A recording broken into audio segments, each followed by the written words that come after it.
the topic of discussion that we are going to have is third ventricle. So now before getting into this topic, I would like to take you toward what the coronal section, and this was the coronal section that we used while learning about lateral ventricles. So here this region, this was our third ventricle, right? This was our third ventricle, and these lateral ventricles and these third ventricle, they were connected by what? They were connected by our interventricular foramen or foramen of Monro. Okay, now here, since this is what, this is coronal section, in this coronal section we are not able to watch carefully about the boundaries, roof, floor, lateral and medial wall of these third ventricle. So what we need to do is, since this third ventricle is present where? It is present in our where? It is present in midline. So what we need to do is, we need to look toward what? We need to look toward the sagittal section. So now what we will do is, we will look toward this sagittal section from atlas, and then for some of the help we will look toward this ventral view also, and then at last what we will do is, we will just draw a schematic diagram, and we will be clear about what? We will be clear about anterior wall, posterior wall, about roof, floor, lateral and what? Yes, lateral walls. Okay, now without delay, let's begin our discussion. Now here, okay, now let's look right here. So what was this? This was our lateral ventricles, right? Lateral ventricle. Now this region, if you watch carefully, this region, this is our third ventricle. What is this? This is our third ventricle, and these third ventricle and these our lateral ventricle, they were connected to each other through what? Through our this foramen of Monro or interventricular foramen. Okay, now we are talking about this much structure. Okay, now here if you'll see, okay, now initially let's look toward what? Okay, this is the anterior. You'll see what is this? This is the anterior part, this is the posterior part, this is the what? Roof part, and this is the floor part. Okay, now since this is a what? This is our third ventricle. What we'll do is, we'll just focus on this area right now. We'll be talking about what?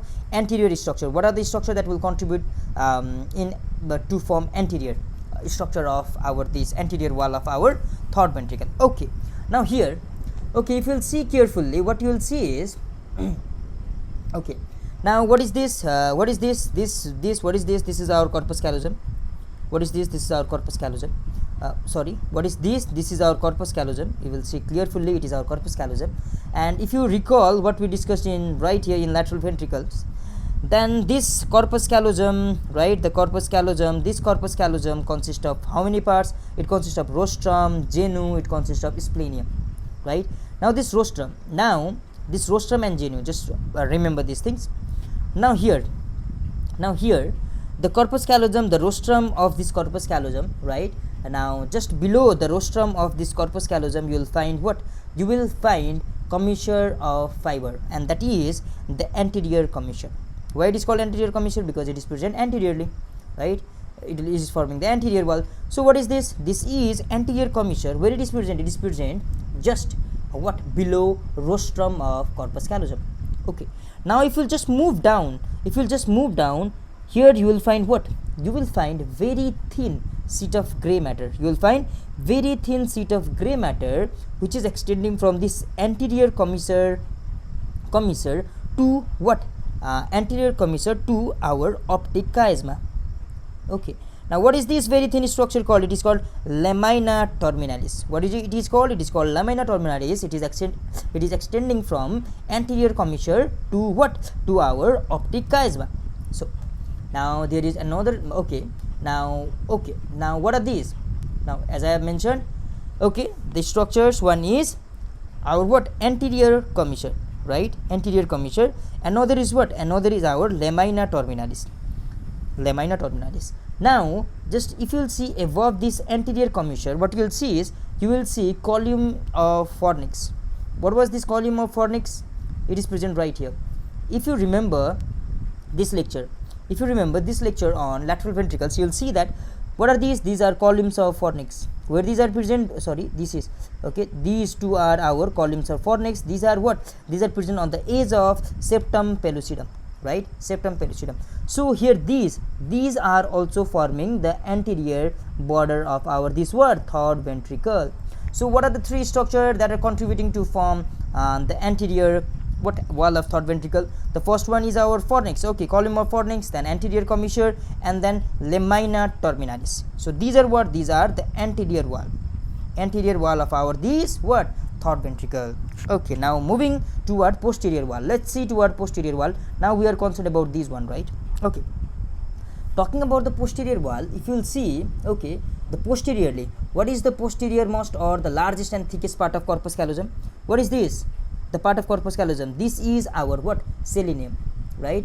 Splenium, S-P-L-E-N-M, splenium. Okay, now this splenium, just below this splenium, right, just below splenium, what we will find is, we will find pineal gland. Okay, this is important structure of what? Of the posterior wall. The pineal gland is present where? Just below our this splenium, the thickest and the largest part of corpus callosum. And just okay, if you'll see, what is this? This is our pineal gland, right? Pineal gland, and just above pineal gland and just below pineal gland, you will find two commissures, right? Two commissure. Okay, the superior to pineal gland, we have what? Commissure of fiber called what? Havenular commissure. What it is called? Havenular commissure, right? And below to our pineal gland, we have got posterior commissure. Why it is called posterior commissure? Because it is present on what? It is forming the posterior wall. That's why. Okay, since the corpus callosum, okay, what was this? This was our corpus callosum. Corpus callosum itself is what? Itself is the largest commissure fiber. Even though it is largest commissure fiber, it cannot connect connect the two cerebrum, or it is not enough to connect all the parts. So we have additional commissures fibers, like we already discussed anterior commissures, we have got havenular commissures, we have got posterior commissures. So that is important point.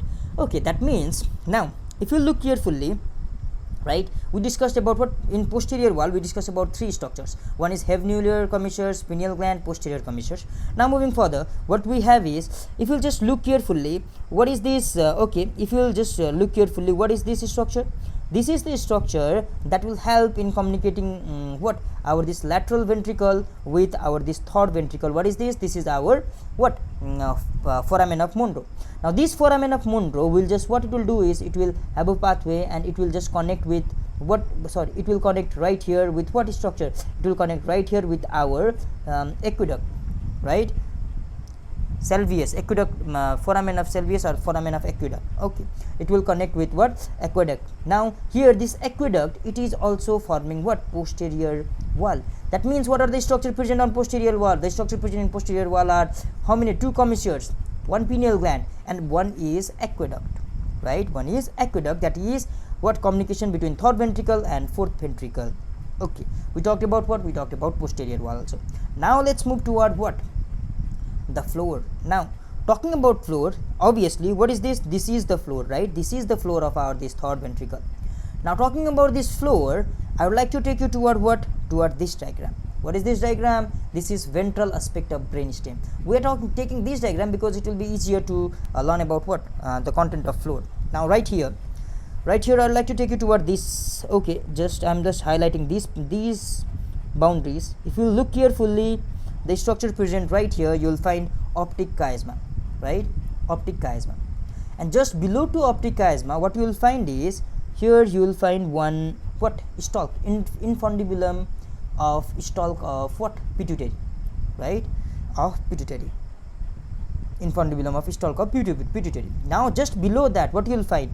Just below that, okay, just below that, what you will find is right here. Okay, just below, right here in this region, what you will find is, you will find tuberous selenium. What you will find? You will find tuberous selenium. Okay, now here you will find tuberous selenium.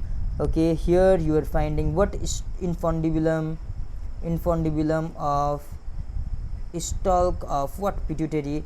Now just below that, what you will find is these two bulging structure that are what? Mammillary body. You will find mammillary body, and then just below that, what you will find? You will find what? Gray matter region, right? Here you will find what? Okay, in this region, what you will find? You will find gray matter region perforated by a branch of posterior cerebral artery, and that is what we call posterior perforating substance, right? Okay, these are the structure that will form what, that will form floor, right, that will form floor. Now let's move on this diagram. Yes, the same thing we discussed. We discussed what, we discussed optic chiasma. Okay, let's revise it right here. We discussed optic chiasma, we discussed infundibulum of Stalker pituitary, there was what, tuberous cinerum, right, there was mammillary body, posterior perforating substance. Now talking about what, talking about the floor. Now what, this is optic chiasma, right, then we have what, infundibulum of stalk of what, pituitary, we have what, tuberous cinerum, right, we have what, tuberous cinerum. Similarly, what we have is, we have mammillary body. Now if you will see right here, there is perforated like structure. What is this? Posterior perforating substance. Now all these what they are doing, they are forming the floor. Once again, optic chiasma right here, and then we have got infundibulum of stalk of pituitary right here. Then what we have got, we have got tuber cinerum, right, and then we have got mammillary body, and then the perforating you perforated like structure, that is posterior perforating substance. So these are what, these are forming the floor, okay. Now talking about what, talking about what forms the lateral wall. Now if you will see, lateral wall is not easily seen right here. I will take you toward this diagram. Now if you will see, what was this? This was our third ventricle, right, third ventricle.